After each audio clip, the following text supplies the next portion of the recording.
Muy buenos días o buenas... Sí, todavía buenos días. A todos, vamos a continuar con esta sesión. Con mucho gusto voy a presentar a la profesora Ana Paula Arnaud, que es profesora catedrática de la Universidad de Coimbra, especializada en literatura portuguesa moderna y contemporánea, sin duda de las voces más rigurosas, más sensibles y más autorizadas para hablar de literatura portuguesa del siglo XX. Ella ha desempeñado diversos cargos universitarios, vicepresidenta de la Facultad de Letras de la Universidad de Coimbra, directora del Departamento de Lenguas, Literaturas y Culturas. Forma parte del Centro de Investigación del Centro de Literatura Portuguesa de la Facultad de Letras de la Universidad de Coimbra y, en concreto, de un proyecto, de un grupo titulado Figuras de la Ficción, coordinado por Carlos Reis. Ella es una reputadísima especialista en dos nombres fundamentales, entre otros, de la literatura portuguesa del siglo XX. Ella es especialista en posmodernismo y en literatura hipercontemporánea, pero especialmente me gustaría aquí resaltar en la obra de José Saramago y de Antonio Lobo Antunes. Es sobre Antonio Lobo Antunes, sobre el autor del que va a hablar hoy, uno de los nombres también esenciales para comprender y para conocer la Revolución de los Claveles, y la conferencia que va a hacer Ana Paula se titula Lides de la Revolución de Abril en la obra de Antonio Lobo Antunes. Además, quiero agradecerle especialmente el esfuerzo que va a hacer porque va a hablar en español. Estoy seguro que todos vamos a disfrutar de su español, que me consta ha ejercitado viendo, además de leyendo mucho, viendo series de televisión muy interesantes. Muchas gracias, Ana Paula. Muchas gracias, Antonio. Buenos días a todos y a todas. Yo voy a hablar de líderes de la Revolución de Abril en la obra de Antonio Lobo Antunes. Y empiezo con tres citas. Básicamente, hasta el 25 de abril, hemos vivido con otros metiéndonos el dedo en el culo y hasta cierto punto, no sé si siguen haciéndonos lo mismo sin que lo queramos. No ha habido ninguna revolución, teniente. Convénzase de eso, insistió el soldado. Aparte de menos dinero y más desorden, ¿qué diferencia hay entre el 74 y ahora? Es curioso lo rápido que todo ha vuelto a ser como antes del golpe, mi capitán, dijo el alférez. Es decir, aparte de unas cuantas paredes pintadas y unos cuantos gilipollas que se han ido a tomar por culo por nada, claro. Considerando con Eduardo Lourenço que fracasadas o victoriosas, las revoluciones son grandes consumidoras de imaginación colectiva, es comprensible que un autor como Antonio Lobo Antunes no pudiera permanecer indiferente al potencial ofrecido por el 25 de abril de 1974, de cuyos preparativos confiesa haber sido prácticamente testigo a través de su amigo y entonces capitán Melo Antunes. Como ocurre con otros autores, la semántica interna de algunas de sus narraciones trata, pues, directa o indirectamente, este acontecimiento poblado de personajes que ilustran los diversos sentimientos y puntos de vista sobre la instauración de la democracia en Portugal. En cuanto a otros compañeros de la misma profesión, cabe señalar que, en términos generales, creemos posible delimitar dos grandes grupos de aproximaciones al tema que nos ocupa. Por un lado, como ya hemos destacado en otra ocasión, las novelas que, aunque publicadas unos años después de 1974, terminan su relato en el mismo momento de la Revolución o muy cerca de él, y que observan y analizan el cambio de forma eufórica y llena de esperanza en un futuro mejor, libre, justo e igualitario. Es el caso, por ejemplo, de Manual de Pintura y Caligrafia y A Noite, de José Saramago, o de O Dia dos Prodígios, de Lídia Jorge. Por otra parte, y la mayoría de ellas entran en este grupo, en el que, en cualquier caso, también puede incluirse las obras que acabamos de mencionar, porque siempre o casi siempre se nos ofrece la otra cara de la moneda, hay novelas cuya trama se extiende hasta el periodo inmediatamente posterior a la Revolución, a veces en un tiempo que casi roza nuestro presente y que nos permite adentrarnos en un universo muy diferente. En estas novelas, la mirada optimista se tiñe bien de matices de desencanto e melancólica, quando não de rechazo, sospecha crítica ante el golpe militar de abril, bien de matices que apuntam incisivamente a un tal vez necesario ajuste de cuentas com a revolução. É o caso de Retrato de um Amigo Enquanto Falo, de Eduardo Dionísio, Levantado do Chão, de José Saramago, Lusitânia, de Almeida Faria, Os Memoráveis, de Lídia Jorge, As Sombras de uma Azinheira, de Álvaro Laborinho Lúcio, ou incluso de Era Bom que Trocássemos umas Ideias sobre o Assunto, de Mário de Carvalho. La producción de ficción de Antonio Lobantunes, que hemos incluido en la última dinámica de tratamiento del tema, es, sin embargo, muy interesante, por cuanto es casi imposible excluir el tono profundamente satírico y corrosivo que distingue el estilo del autor.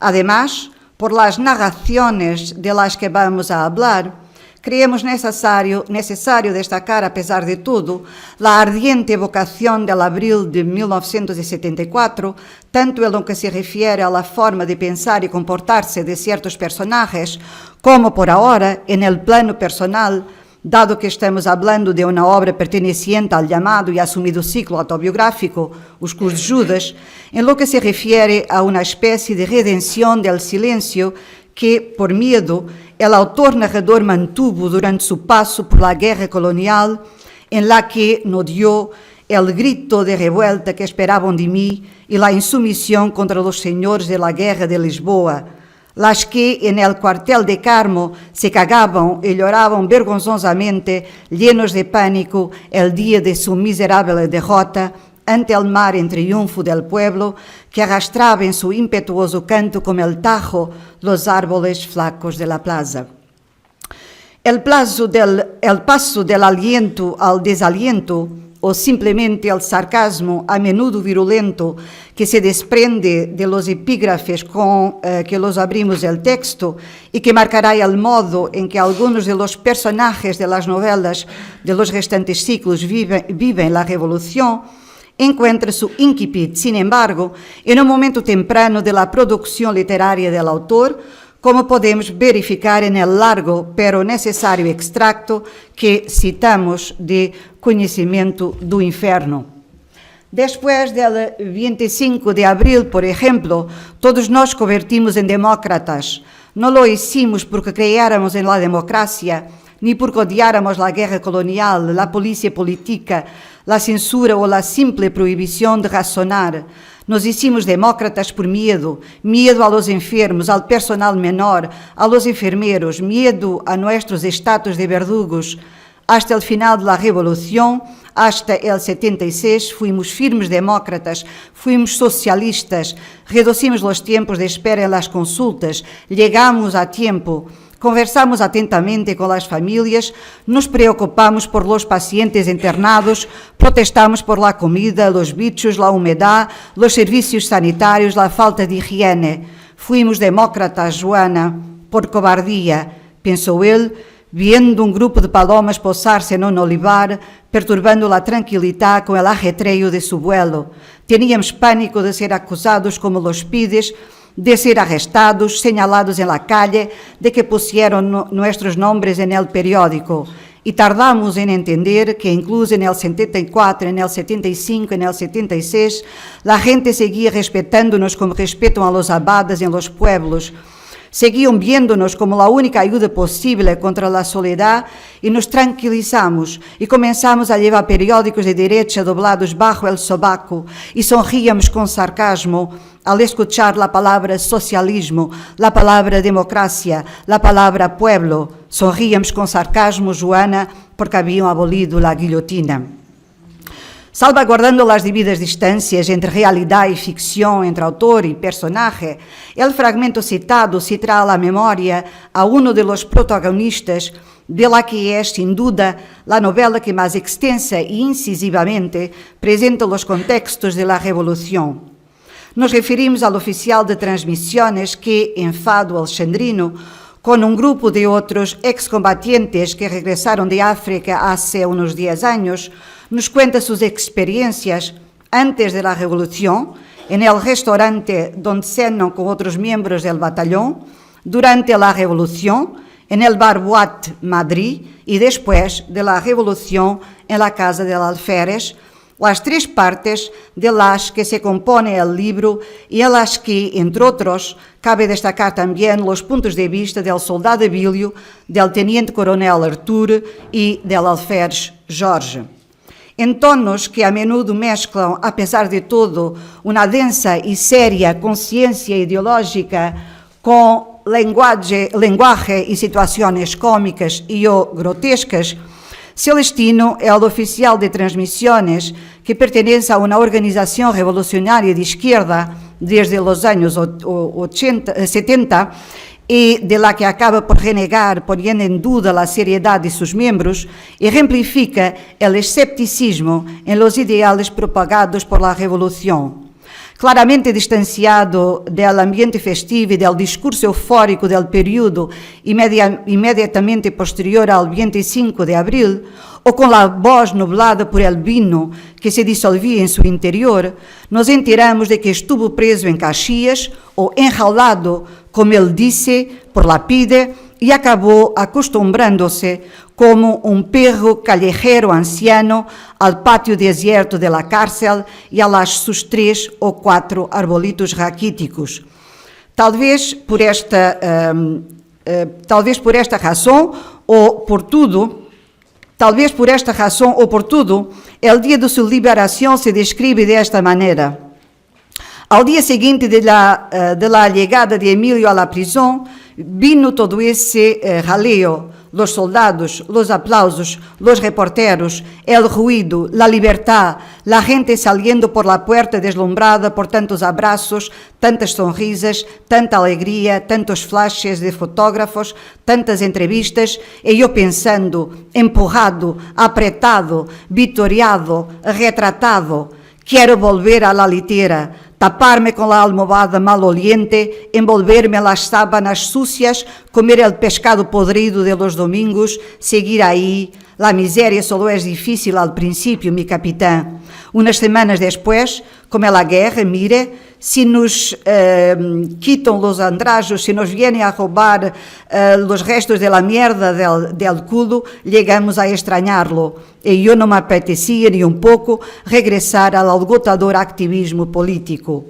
En un ambiente narrativo que, a pesar de todo, es el de una fiesta, que, como en otros momentos de la novela, evoca, recreando a través de las palabras imágenes entonces proporcionadas por los medios de comunicación, como el presidente del Consejo rindiéndose al general Spínola, los presos llevados a hombros, la familia esperándolos, por lo que no es de extrañar que, ante la pregunta de un reportero sobre lo que se sentía al ser libre, tuviera ganas de responder una mierda, manteniendo así el registro de irritación al que se había acostumbrado.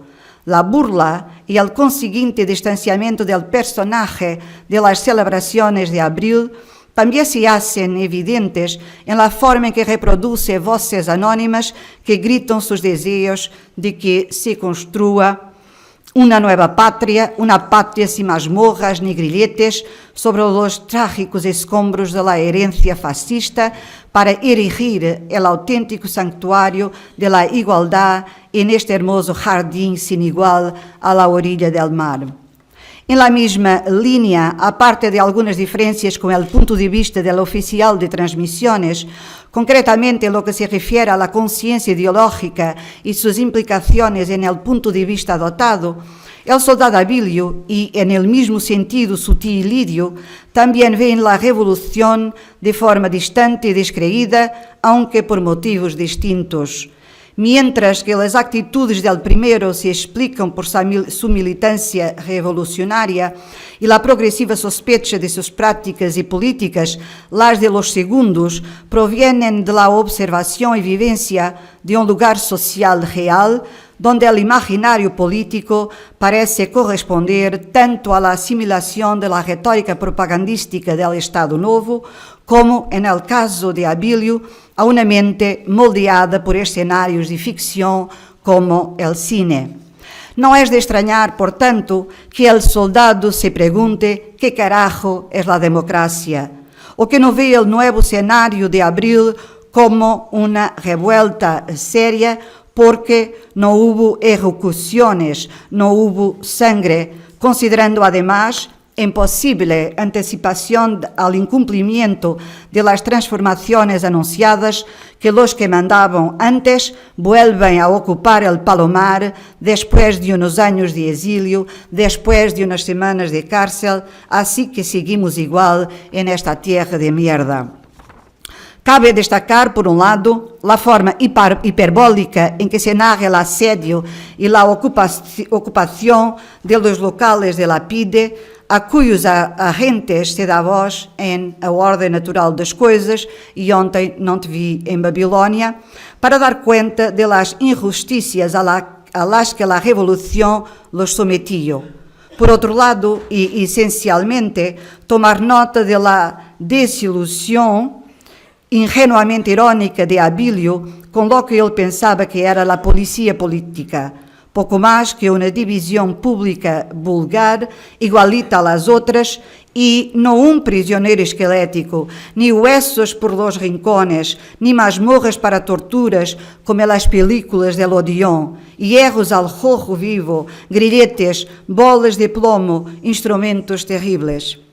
Entre outros impropérios e invectivas contra-revolucionárias que chocam com os comunicados optimistas, victoriosos e triunfales del movimiento de las Fuerzas Armadas, que prometía el derrocamiento del gobierno, la democracia, la libertad, o que contrastan con la alegría de Espreita o del mulato Isidoro, trabajadores de la empresa de mudanças que escuchan en una pequeña radio las noticias del asedio al presidente y a los ministros en Carmo, el tío Elidio, con pragmatismo, ve cuestionada la entrega del flete, temiendo que le estropeen el negocio y temiendo también que empiecen a robar a las personas honestas.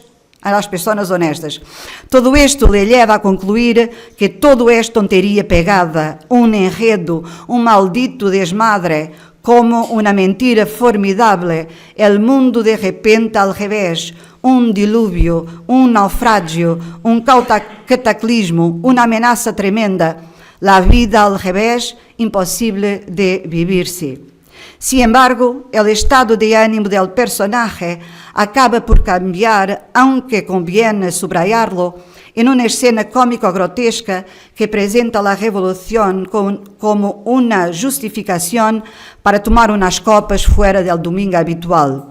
Así, bajo los efectos del alcohol, el tío Elidio acaba gritando, o más bien berreando, «Viva la democracia! ¡Viva la libertad!», y, en nombre de la misma revolución, ordenando al tabernero que traiga tinto para todos. A las palabras que desmontan la euforia de las expectativas de los ideales de izquierda, hay que añadir la indiferencia con que el teniente coronel Artur Esteves siente y vive los acontecimientos posteriores y anteriores a la revolución. Esta indiferencia puede estar justificada por los traumas de la guerra, por el choque que sufre ante la noticia de la muerte de su mujer, enferma de cáncer, en vísperas de su regreso de Mozambique, y el consiguiente destrozo de su vida afectiva. Por eso, no solo rechaza la petición del coronel Ricardo, que más tarde cambiará de bando político, sino también la del general Mendonça, que en la noche en que unos cuantos tontos andan por ahí jugando a las revoluciones, le llama desde el Ministerio de Defensa pidiéndole que utilice su prestigio para hacer entrar en razón y poner orden entre los soldados y oficiales de su unidad. En un ambiente cuartelario, escuchamos también los temores del capellán del ejército sobre el posible advenimiento de una dictadura de comunismo ateo. Idea que, como veremos, marca el punto de vista de los personajes que se manifiestan contra la revolución. Además, en otra nota cómico-grotesca, nos enteramos de que el teniente coronel también rechazará con renovado desinterés por las causas políticas, pero teniendo en cuenta el mal olor de la portera con la que se acuesta, la petición de un sórdido capitán Méndez de colaborar en el golpe lanzado por el movimiento de las Fuerzas Armadas. Deben estar esperando que hable, que apruebe la operación, que los anima a seguir adelante. Deben creer que les entregue mi nombre en bandeja de plata para convencer a oficiales renuentes, como a los paracaidistas, por ejemplo, los infantes de marina, algunos amigos del ejército, y yo ahí, recostado en la silla, indiferente al ministerio, indiferente al movimiento, indiferente al confuso bulicio a mi alrededor, ajeno, sin peso, vagamente sonriente, flotando dentro de mí mesmo como un perfume sin sabor, mientras la gente me miraba en silencio, asombrada con rostros convexos, retorcidos, deformados por el cristal del acuario de mi aturdimiento. 10 años después de la Revolución, mientras acaricia distraídamente los mulos redondos de las mujeres del cabaret, donde se reúne el grupo, Artur sigue pensando sinceramente de la misma manera, que me cago en los golpes de Estado, demostrando que el destino de las revoluciones y de sus actores no siempre es comprensible. Tal vez por eso plantea la hipótesis de que lo va a meter en general. En cualquier caso, y ya en la reserva, acaba trabajando en un negocio de contrabando japonés con el capitán Méndez. En el núcleo central de los personajes principales que aportan los puntos de vista sobre la Revolución de Abril, en la que se basa la novela, y reconociendo cierta afinidad con la alienación del oficial de transmisiones, también hay que considerar el alférez Jorge. Él también vuelve de la guerra traumatizado, con cosas horribles, viscosamente pegadas a la memoria, aludiendo a los actos violentos cometidos en los combates o a la relación que mantuvo con su amante niña, a la que había comprado por 2 cuentos y una garrafa de alcohol y que siempre se aferraba a la muñeca, incluso cuando la tenía. También él ve derrumbarse su mundo afectivo, aunque por razones diferentes, y tampoco parece dar mucha importancia a los acontecimientos revolucionarios. La alegría que siente cuando supone que la noticia que su mujer Inés ha recibido por teléfono se refiere a la muerte de su sogra, se va rápidamente por agua abajo cuando se entera de que la llamada era sobre la revolución. Es curioso, dada la diferencia de clase, que la forma apocalíptica en que Inés imagina el desarrollo de los acontecimientos se parezca, entre otras, a la del tío Elidio antes de beber las copas en la taberna. Hubo una revolución comunista esta noche. Todos están disparando en el centro de la ciudad. La gente quiere colgar a las personas decentes de los postes de luz. Mamá nos dice que vayamos lo antes posible a Carcavelos. Supón que entre en nuestro apartamento una banda de matones y se llevan a Mariana. Hombres con ojos ensangrentados, albañiles borrachos, mecánicos sedientos de violencia y cubiertos de plata, limpiabotas golpeando con sus enormes cepillos a pobres administradores de empresa indefensos. Jorge es el personaje que abre otra perspectiva sobre el 25 de abril, la de las personas adineradas que conspiraron contra el régimen del Estado Novo y se vieron así obligadas a exiliarse en tierras extranjeras, principalmente en Brasil, tal como hizo Marcelo Caetano, tal como hizo la familia de Ruiz, volviendo al terreno de la ficción, la familia de Ruiz en Explicação dos Pássaros, la família de Ana, em Auto dos Danados, ou João, hijo de Francisco, antigo ministro de Salazar, en O Manual dos Inquisidores.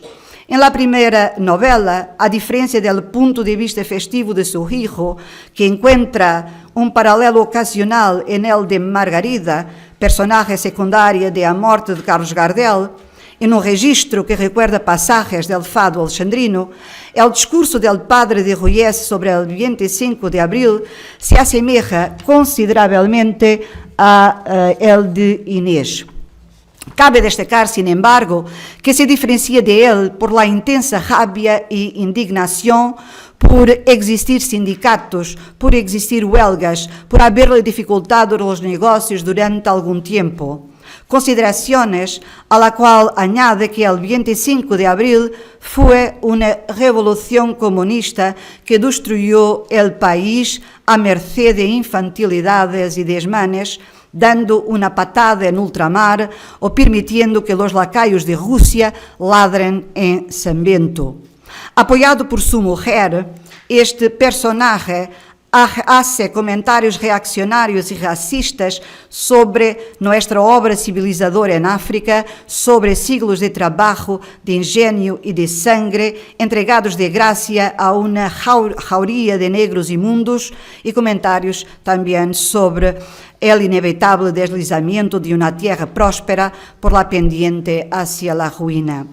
Ambos, por tanto, padre y madre, se embarcan también rumbo a Brasil, de donde regresarán 2 años más tarde, armados con el debido espíritu vengativo, porque durante 50 años no permitimos que la maleza nos molestara, aprendimos a saber cómo se hace. Y así, Carlos mandó cerrar una de las fábricas, las revueltas terminaron. El padre envió a un grupo de gorilas para boicotear a golpes las reuniones de trabajadores.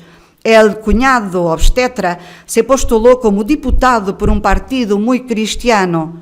Tuxa, su mujer, iba a las manifestaciones con la bandera en alto, vociferando contra el socialismo en medio de sus amigas.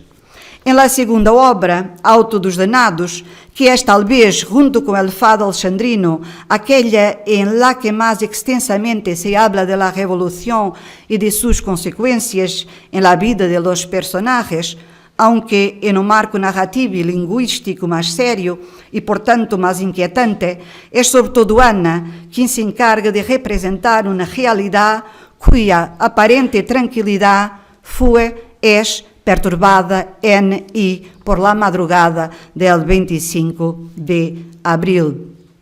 Fue en Brasil, 1 o 2 años después de la Revolución, cuando me di cuenta de que Portugal, al igual que los trenes de mi padre, no existía.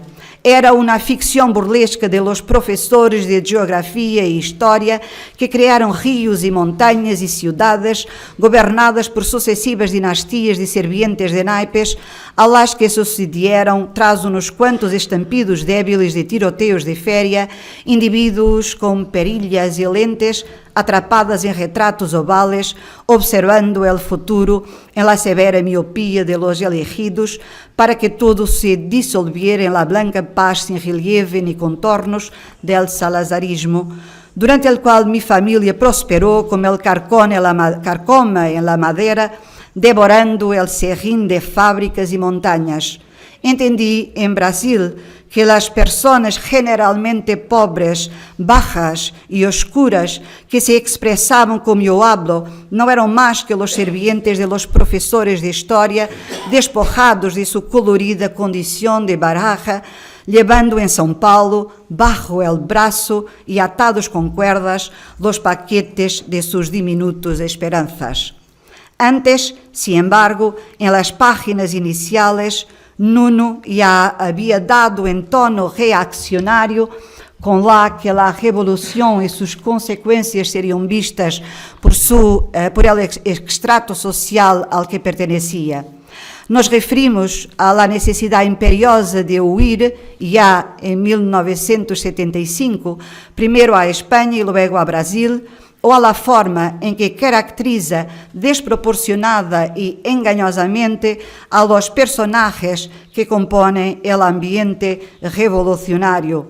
Los civiles barbudos, los soldados de pelo largo que se reunían en las montañas del Alentejo para ladrar el socialismo a los campesinos, las amenazas a los comerciantes con las pupilas viscas de las ametralladoras o el alienamiento de casas a mano armada. En cuanto a él y a sus parientes, no les quedaba más remedio que visitar los domingos los tíos que quedaban del naufragio familiar, presos en el fuerte de Caxias por sabotaje económico, observaban las marcas del Tajo subir y bajar en la muralla entre las rejas de las celdas y los sobacos de los paracaidistas. En la época del PREC, período revolucionario en curso, la crítica corrosiva a las tropas y a los comunistas, que provocan diversos temores que se reiteran a lo largo de la novela, o a los gitanos, se traduce también en consideraciones que rozan lo grotesco, como ejemplifica el siguiente pasaje. Desde abril del año anterior, que la tropa y los comunistas se aproximaban a las fachadas de los edificios, levantaban la pierna como animales para orinar y esparcían en las paredes un chorro de vivas y muertas que se contradecían y se anulaban, pronto cubiertos por carteles de mitines y huelgas, fotografias de generales, propaganda de grupos de rock, cruces esvásticas, órdenes de boicot al gobierno y invitaciones de retrete, dedos de letras entrelazadas en un romance que el otoño del tiempo desvanecía. A pesar de los jipes de la policía patrullando las calles, gitanos cargados con ollas y silas asaltaban los apartamentos vacíos en el centro. Nacían guarderías de los edificios en ruinas, con niños sentados en el suelo, engordando con sándwiches de yeso. Stalines de carbón nos miraban con antipatía en las esquinas. La pesadilla de la revolución, en palabras de Sofía en un manual dos inquisidores, recoge también el tablero narrativo de esta novela, cuyo protagonista es Francisco, antiguo ministro de Salazar, personaje sórdido en varios planos, incluido el que caracteriza su relación con las mujeres, traducida en la máxima tantas veces repetida: siempre hago lo que ellas quieren, pero nunca me quito el sombrero de la cabeza para que se sepa quién es el jefe. Al igual que las obras que acabamos de mencionar, esta también está salpicada por una visión negativa de Abril, con frecuentes menciones al miedo al comunismo y a la necesidad de dar un tiro en la cabeza al primero que se atreviera a entrar en la granja familiar.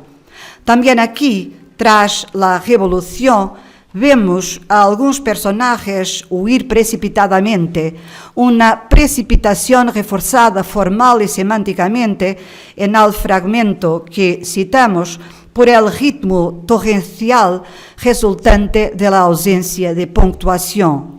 Soldados, marchas militares, armas, prisiones, mi suegra y mis cuñadas en España, en hoteles de tercera categoría, en las afueras de Madrid sin maletas, sin pasaportes, aterrorizadas, intentando llamar a Lisboa sin obtener respuesta, intentando llamar a la finca y los campesinos, insultándolas a gritos. Mi suegra y mis cuñadas en España con varios abrigos de piel, unos por cima de los otros, con varios relojes de oro en cada muñeca, y los hermanos de mi suegra humillados por los civiles armados en la compañía de seguros, humillados por civiles armados en Guincho, los hermanos de mi suegra transportados en camionetas de carnicero para Caxias, para Peniche, para Valle de Judeus.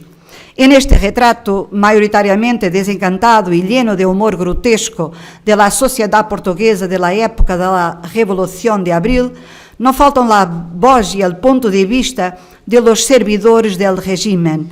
Así, en un recuerdo narrativo del episodio referido con furor revolucionário em Fado Alexandrino, de Ernesto da Conceição Portas, personaje de A Ordem Natural das Coisas, nos enteramos, por un lado, del desconcierto de quienes, encerrado en el edificio de la Rua António María Cardoso, la sede de la PIDE,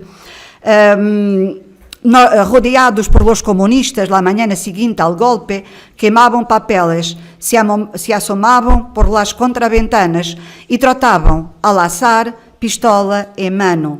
Por otro lado, este personaje se queja de que los militares le detuvieron en Caxias sin motivo o de que, injustamente, sin ninguna consideración por haber arriesgado su vida para defender la seguridad de la patria, la democracia le hiciera perder su puesto de jefe de brigada en la Dirección General de Seguridad, obligándole a comer la sopa del prior de Beato. En un furor nacionalista, religioso, recordando la tríada Dios, Patria y Familia que guiaba la política del Estado Novo, também presente em exortação aos crocodilos, também lhe ouviremos falar da Santa Missão de, en el presente, lo oiremos hablar de la Santa Misión de, en el presente revolucionario, defender a los portugueses contra las invasiones rusas y los tanques que rodaban con la intención de destruir Odmira, arrasar los pinos nórdicos de la plaza, obligar a todos a andar en tractor, arando piedras por los campos, comandados por traidores pagados en rublos que ya conspiraban con colmillos afilados como los de los vampiros en sótanos poblados de ratas, vodka, ametralladoras, listas de condenados a muerte, entre los cuales yo figuraba, y panfletos contra el funeral de Dios.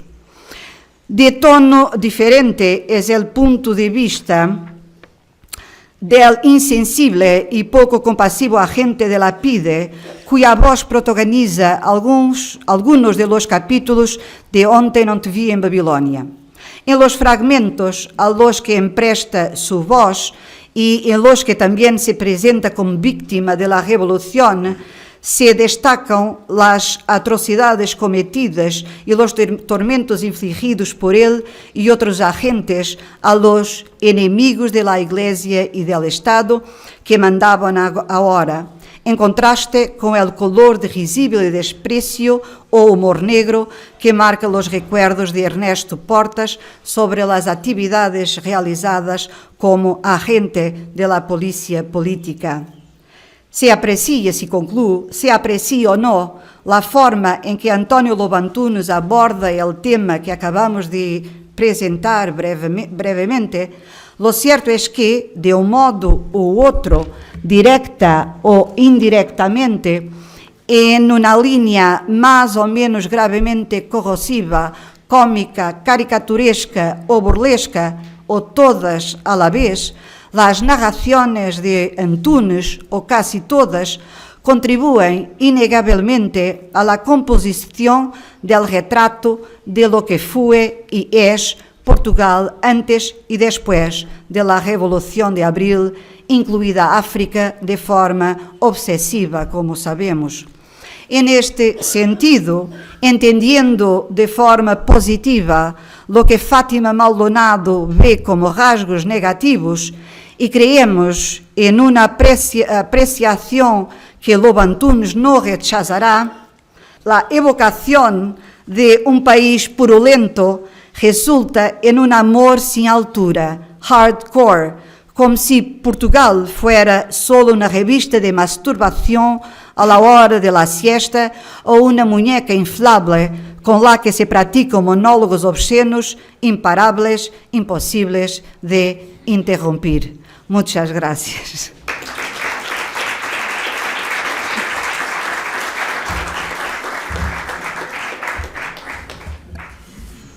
Muchas gracias.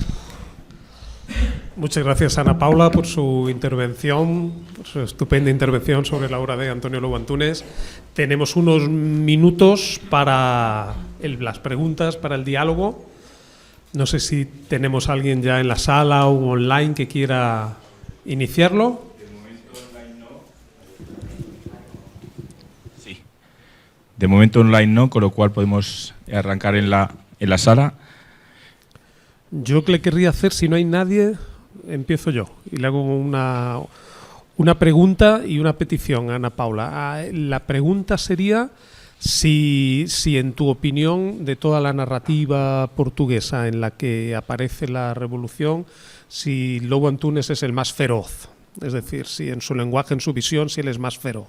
Un asunto que nos hablaras un poco de la ferocidad de la visión.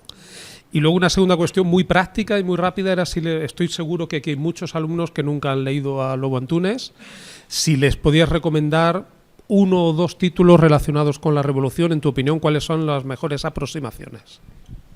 Eu vou falar agora em português, vou falar devagar para que todos me compreendam. Relativamente à tua primeira pergunta, penso que Lobo Antunes é de facto aquele que de uma forma mais feroz fala da revolução. É evidente que precisamos de ter em linha de conta que estamos no domínio da ficção e que, quando ele faz essa crítica feroz, a coloca na boca de personagens, porque, como disse, nos romances do ciclo autobiográfico é possível ver essa empatia e essa euforia com a Revolução de Abril. Portanto, quando fala, digamos, na sua primeira pessoa. Em todo caso, há outras obras, outros romances portugueses que são também muito críticos e muito ferozes e, em certa medida, igualam essa ferocidade de António Lobo Antunes. Porquê? Porque o fazem de uma maneira muito séria. É o caso das Sombras de Mazinheiro, um romance recente de Álvaro Laborinho Lúcio, um romance de 2022, ou um romance mais antigo de 1979, como é o caso de Retrato de um Amigo Enquanto Falo, de Eduarda Dionísio. Portanto, aí a crítica é séria, com um tom de melancólico desencanto por pessoas que eram de esquerda, que viraram à direita, contrariando todos os ideais que tinham defendido por ocasião do 25 de Abril. De algum modo, a crítica pode diluir-se, ou a ferocidade de António Lobo Antunes pode diluir-se, porque, como disse, é assumidamente uma crítica posta na boca das personagens e porque há esse humor satírico, grotesco, não é? Que de alguma forma nos retira do que foi a realidade do 25 de Abril. Mas a fortuna crítica da Revolução, para bem ou para mal, é intensa. O que eu tenho reparado é que é possível dividir, grosso modo, essa representação do 25 de Abril em 2 grandes grupos de obras. Por um lado, aquelas que ou são publicadas imediatamente a seguir à Revolução, ou o enredo narrativo termina na manhã mesmo da Revolução ou em tempos muito próximos, e há ainda essa expectativa revolucionária e essa euforia, e depois um conjunto de outras obras que se vão afastando em termos de data de publicação e em termos de desenlace do enredo, que se vão afastar da Revolução e que vão tendo então um olhar cada vez mais crítico sobre a Revolução de Abril. Relativamente à segunda pergunta, 1 ou 2 títulos que recomendaria a quem nunca leu Lobo Antunes. Recomendo sem hesitação um romance que é para mim fundamental na produção literária antoniana, um romance de 1992, intitulado A Ordem Natural das Coisas, que é para mim um romance decisivo para o autor. Não sei se ele assim o entende ou não, mas também não importa para o caso. E é um romance fundamental, porquê? Porque me parece que foi ali, em 1992, com A Ordem Natural das Coisas, que ele precisou de decidir-se pelo caminho da luz ou pelo caminho das trevas. Portanto, uma encruzilhada. E ele decidiu-se definitivamente pelo caminho das trevas. E o tom e a cor dos romances de António Lobo Antunes vão escurecendo decididamente e decisivamente a partir daí. Depois talvez recomendasse, vou recomendar um de 2018, vou deixar os romances iniciais, estava para recomendar os Cursos de Judas, mas vou recomendar esse de 2018, se a memória me não falha, Até que as Pedras se Tornem Mais Leves do que a Água, que é um romance, é o mais violento romance de António Lobo Antunes. É um romance que exige uma leitura freudiana. Eu não tenho competências para o fazer, ainda que tenha tocado o assunto, portanto fica lançado o desafio para quem o queira fazer, porque é um ajuste de contas com a África, com a guerra colonial em África.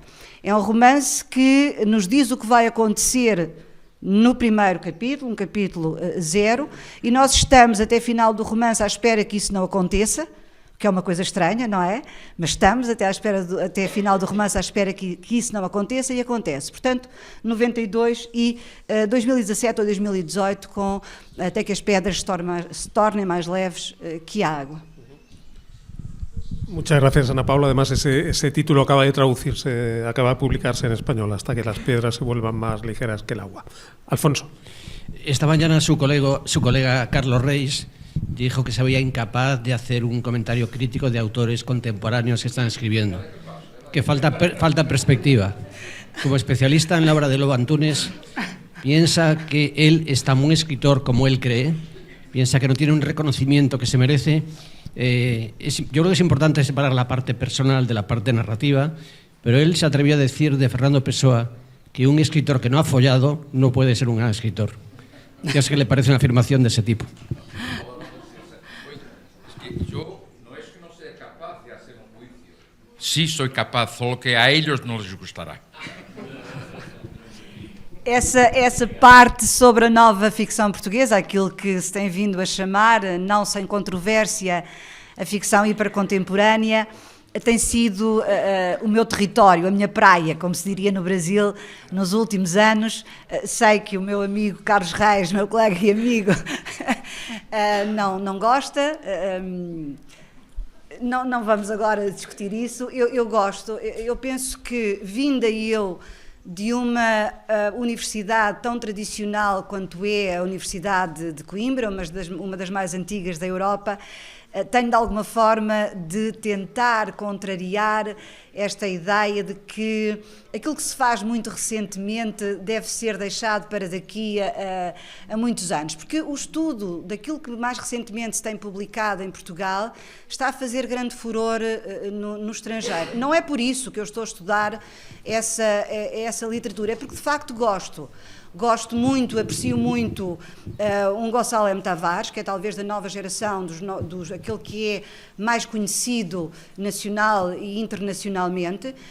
Aprecio particularmente também, agora no feminino, uma Dulce Maria Cardoso, que é para mim completamente lobo-antoniana, na densidade com que aborda o que de mais profundo existe no ser humano, na maneira despodurada como faz também na própria técnica narrativa, mas podia falar ainda de um Afonso Cruz, por exemplo, de um José Luís Peixoto, que aliás já vem também como o Gonçalo M. Tavares de antes do século XXI, já vem do século XX, e interessa-me particularmente a forma como estes novos autores e estas novas narrativas, aproveitando-se embora do que vem de trás, nomeadamente até de um grande fundo ideológico do neorrealismo, utilizam técnicas narrativas que decorrem do momento apressado, turbulento, violento que hoje vivemos. E por isso as relações com outras artes são absolutamente fundamentais para lermos e compreendermos a urdidura romanesca, a narrativa destas novas ficções. Não sei se respondi à questão, agora vou levar nas orelhas. No, en absoluto, no. Esa es una conversación, además, que hemos tenido muchas veces en privado y ahora se puede tener públicamente. No, yo no es que rechace totalmente la producción actual de la literatura portuguesa, la que conozco, evidentemente, y aquí se han mencionado algunos nombres: Dulce María Cardoso, Afonso Cruz, me quedo por ahí. Y no, es que hay genios que yo no entiendo. En fin, ese es problema mío. O sea, reconozco mérito y importancia en esa producción. Lo que sí pienso es que hay que tener en cuenta las perversiones de eso que llamé, y en eso no soy original, de la industria literaria. Y por otra parte, bueno, nosotros estamos en la misma universidad, somos la misma alma mater. Para mí no es criterio esta especie de compensación ya que la universidad es antigua, vamos a estudiar los recientes. Yo siempre digo que esto de alejarse un poco no es siempre ni solamente alejarse temporalmente, sino también alejarse psicológicamente. Y también, por otra parte, no estar condicionado por elementos de publicidad, de presencia en las redes sociales, de promoción a través de editoriales, del discurso, del marketing literario, porque todo eso nos resta, a mi manera de ver, o quizás yo sea muy débil en esto, independencia de juicio. Independencia de juicio. Y termino con un ejemplo.